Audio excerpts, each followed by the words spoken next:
What if I told you there was a place where a man over 60 isn't treated like he's finished? A place where he's still useful, still wanted, still seen as a man. Because back in the West, once you hit a certain age, things start changing. The kids are grown and living their own lives. The marriage didn't work out. Maybe she moved on. Maybe she found somebody else. Friends get busy. The phone rings less. And dating options? Let's be honest. At that point, you've got a better chance at winning the lottery. And one day you notice something. You're sitting in a restaurant alone, eating in a corner by yourself. No companionship, no affection. It's like society quietly decided your best years are already behind you. A lot of men feel it. They just don't say it out loud. And the crazy thing is, this isn't just a feeling. The numbers actually back it up. Because when you start looking at the data about men loneliness in the West, the picture gets even darker. Now, if you think that feeling is just you, it's not. Right now in the United States, about 16% of adults say they feel lonely or isolated, all or most of the time. And nearly 4 out of 10 say they deal with loneliness at least sometimes. That's millions of people. It got so bad, the U.S. Surgeon General called loneliness an epidemic. And here's something that hits men harder than people like to admit. Men are far less likely to reach out for emotional support than women. Meaning, when life falls apart, divorce, retirement, kids moving away, a lot of men are left standing trying to figure it out alone. And the numbers reflect that.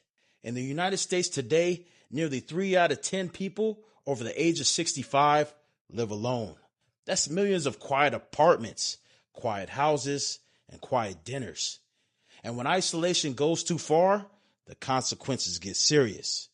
In 2023, the United States recorded more than 49,000 suicide deaths, and majority of those were men. So when men hit a certain age, it feels like the world around them got quieter. Like people stopped calling. Like social life he used to have just slowly disappeared. He's not crazy. Something real is happening. And when you understand that reality, it raises a serious question. If life in the West starts shrinking for a lot of men as they get older, does it have to stay that way? Now, here's the thing. Not every man just sits there and accepts that ending. Some men look at the situation and decide they're not going to spend the last part of their life sitting alone in a small apartment with a TV dinner in front of them, waiting for the clock to run out. Some men start asking different questions. What if there's more to life than what's left for them back home? So they start traveling. They start looking outside the West. And when they do, they start discovering something interesting. Places in the world where the rules are different. Places where older men isn't automatically written off just because of his age, especially in places like the Philippines. Because in parts of the world like this, if a man still has resources, stability, and something to offer, he's still useful. He's still a part of the game. And that realization alone changes how a lot of men start thinking about the rest of their lives. But the moment people hear that, the next question usually comes fast. How does it actually work? The reason this works in places like the Philippines is actually pretty simple. Over here, a man's value isn't judged by his looks. It's judged by whether he can provide stability. Can he be a provider? Can he bring something real to the table? Because the exchange is clear. A woman brings her youth, beauty, and companionship. A man brings resources, stability, and leadership. That's the trade. And whether people want to admit it or not, that trade has existed since the beginning of time. The difference is in the West, that system has mostly collapsed. In the West, a lot of women don't need a man to survive anymore. There's child support, government assistance, government housing, all kinds of safety nets. So in many situations, it's actually more beneficial for a woman not to even have a man in the household.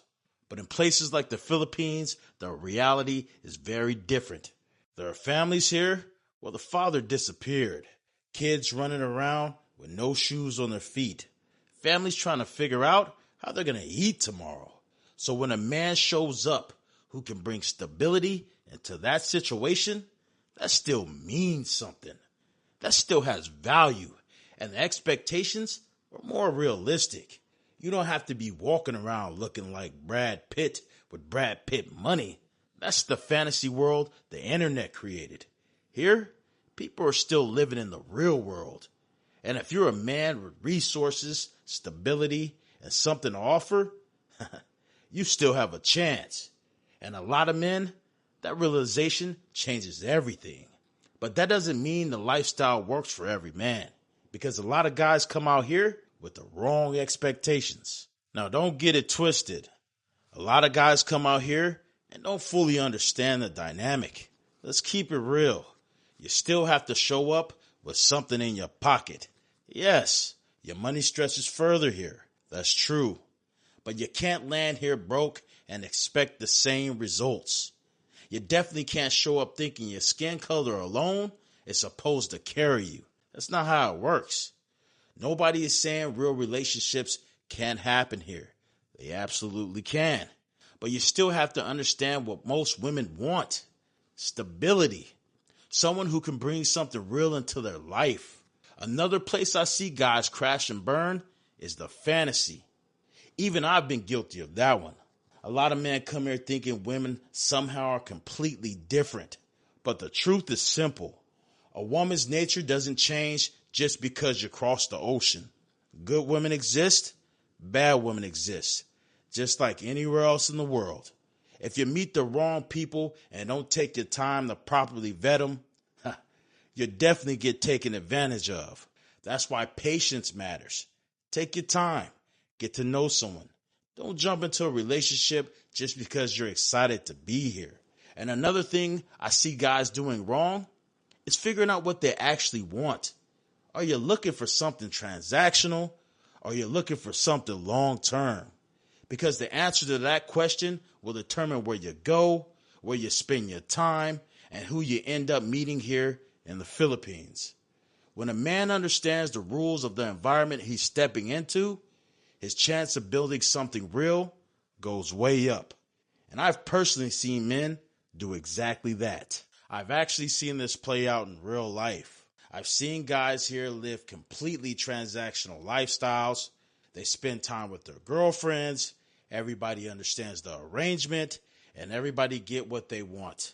They enjoy their time together. The man gets the companionship and the attention he seeks, and the woman gets financial support she needs. The kids get fed, bills get paid, everybody goes about their business. And for some men, that's exactly the life they want. Better than sitting alone somewhere back home, feeling like you've been thrown away in a corner. But that's not the only way it works. I've also seen men come here and start entirely new lives. Men who met single mothers, stepped into the provider role, men who built long-term relationships and even started new families. Next thing you know, the family is stable, the kids are taken care of, they move out of poverty, new house, maybe new car. Everybody's life improves. The point is, there isn't just one way this plays out. Some men want companionship without commitment. Some men want full families again. There are different ways to build a life here. But once you start seeing those different paths, you realize something important. A man still has choices for how he wants to live the last part of his life. Look, let's keep it real. The clock is ticking. And at a certain point in life, you have to ask yourself a serious question. How do I want to spend the last part of my life? The last quarter? That choice is yours. Don't let anyone bully you or shame you into sitting somewhere alone waiting for the end. You decide how you want to punch out. You choose the environment where you live. I remember something from the U.S. when I was a younger man. There was a man I knew who spent the last of his best years taking care of a single mother and her 4 kids. Every month, he handed over his check, helping with the bills, helping with the household, doing everything he could to hold on to that situation. And after he gave the best years of his life, she left him for a younger man, discarded him. A year later, that man was gone. He died alone in a small room with nothing but a black and white TV after giving everything he had. Now, if that's how you choose to go out, that's your choice. But what I'm saying is this: there are other options. Don't let anyone shame you into staying somewhere you're not valued. Go where you're respected. Go where you're wanted. Because at this stage in life, a man still has the right to choose how he finishes the game.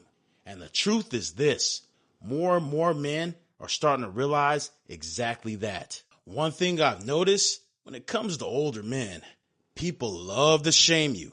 They love to guilt you into submission. Like somehow an older man isn't allowed to smile anymore. A man can spend 20, 30, 40 plus years working his hands down to the bone. And when he finally reaches the last stretch of life, people act like he's not even allowed to enjoy it. Like it's a crime for him to sit across from a young, beautiful woman and have a smile on his face. I don't agree with that. A man who worked his whole life should have the right to enjoy the time he has left. And how he does that is his choice. If he wants a young, beautiful woman by his side, that's his choice. If he wants to start a new family, that's his choice. Whatever a man decides to do with his final quarter of life is on him. That decision belongs to him. Don't let anyone shame you out of living the life you want. You decide how you finish the game.